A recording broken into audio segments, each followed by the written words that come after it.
صح، أنا صرت 40. قدّام ناقصكن هالعمر؟ بصراحة أنا كتير مستعد لعمر ال40. فيك تيأس وتعتبر إنه اللي باقي أقل من اللي مرق، فيك تعتبر إنه باللي باقي رح تعيش أحسن من اللي مرق. بعد ال40 أنت شخص انتقائي بكل شي حدث ثمالة، بالأصدقاء وبالمقربين، بأوقات الكلام، والأهم بأوقات الصمت اللي رح تكتر.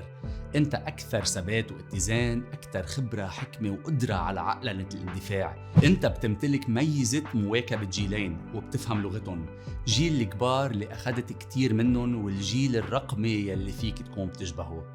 بعد ال40 فيها تكون بنيتك الجسدية أقوى، وانسوا بدعة التستوستيرون اللي قال بتهبط معدلاته. بال40 يعني اكتمال الجمال، يعني زيادة القدرة على اختبار مين في حولك. ال40 يعني الاكتفاء، الاهتمام بالعيلة، يعني توزيع الطاقة على كل شي مجدي. يعني فيك تسافر، تسهر،